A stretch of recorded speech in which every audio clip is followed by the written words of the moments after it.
Imagine leaving your home, crossing an ocean, and entering a dangerous wilderness where one lucky discovery could make you richer than a king. But there was a catch. The same hole that promised you a fortune could swallow your savings, destroy your body, or become your grave. In 1851, a single word began spreading across Australia: gold. Within months, workers abandoned their jobs, sailors deserted their ships, families packed their belongings, and thousands rushed toward the Australian wilderness.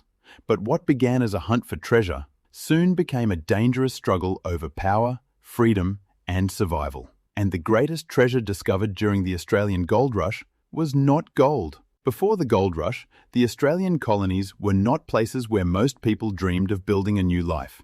They were distant settlements associated with convicts, isolation, and hardship. Gold had already been discovered, but for some time, colonial authorities feared making the news public.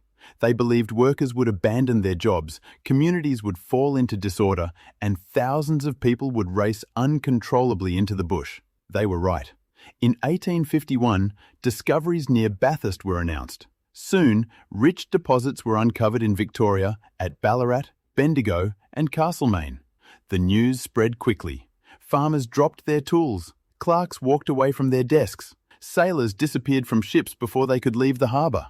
Everyone was haunted by the same thought: what if I'm the one who finds it? Gold seekers arrived from Britain, Europe, America, China, and many other parts of the world. Some carried expensive equipment, others possessed only a shovel, a blanket, and enough food to survive the journey. They dragged heavy carts through mud, crossed rough tracks, slept beneath the open sky, and guarded their belongings from thieves. After surviving that journey, they expected to find a golden paradise. Instead, they found chaos. Thousands of tents surrounded deep holes in the earth. Smoke covered the camps. Rain transformed the ground into mud, while dry weather filled the air with dust. Everywhere they looked, people were digging. They dug until their hands bled. They continued through hunger, sickness, exhaustion, and disappointment. Most of them found almost nothing, but a fortunate few discovered more wealth than they had ever imagined. One tiny flash of yellow could transform an ordinary worker's entire life. That possibility kept thousands of miners digging. A man who had failed for 6 months could suddenly become rich before breakfast, but by midnight he could lose everything through gambling, theft, or reckless spending. And while miners risked their lives underground, other people discovered a safer path to fortune. Merchants sold food at inflated prices.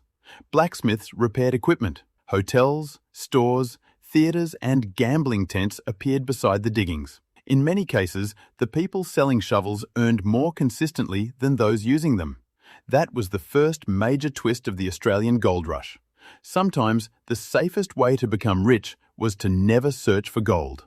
But the gold was not buried beneath empty land. First Nations communities had lived on and cared for these lands for countless generations. The arrival of thousands of outsiders disrupted their communities, damaged important places, and placed enormous pressure on their way of life. Forests were cleared, creeks were redirected, the earth was repeatedly opened, washed, and abandoned. The gold rush created extraordinary wealth. But someone always had to pay the real price. Large numbers of Chinese miners also travelled to Australia in search of opportunity. They frequently worked in organised groups and used careful mining techniques.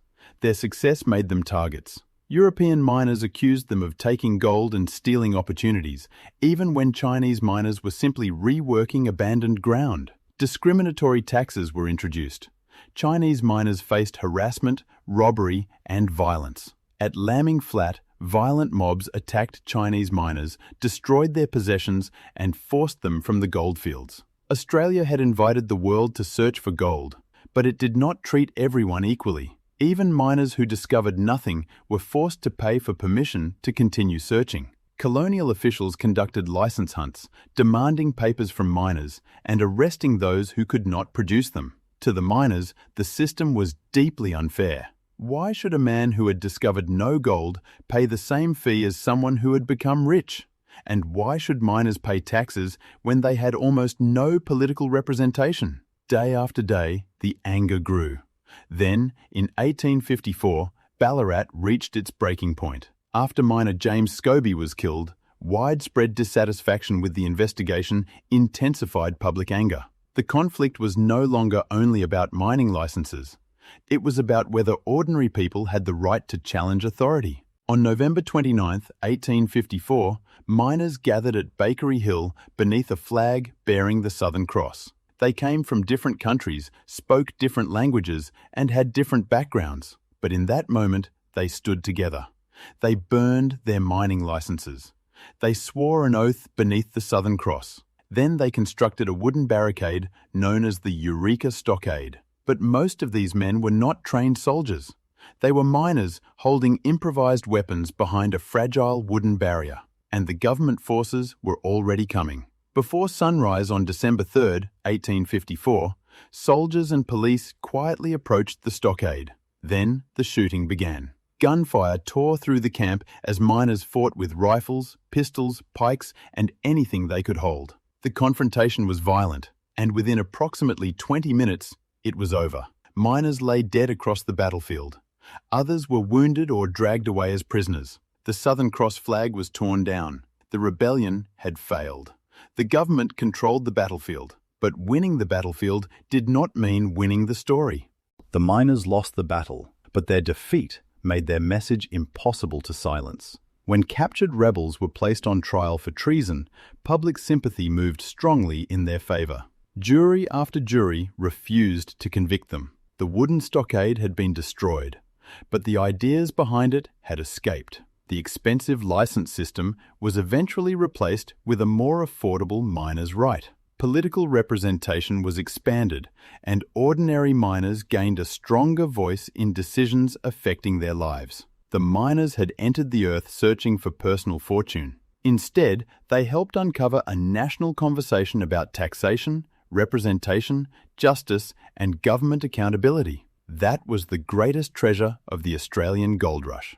It was not something people could hold in their hands. It was something future generations could inherit. The Australian gold rush transformed the colonies forever.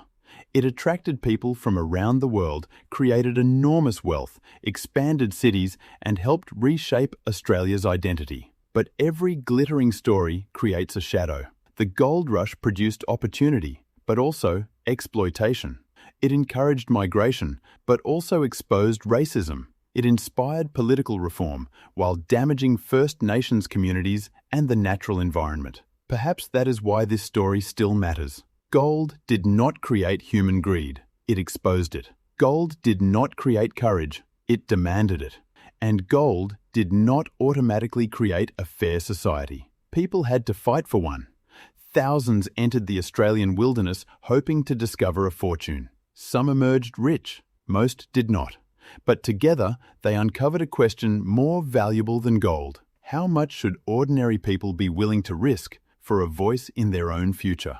The gold may have been buried beneath the ground, but Australia's future was being forged above it.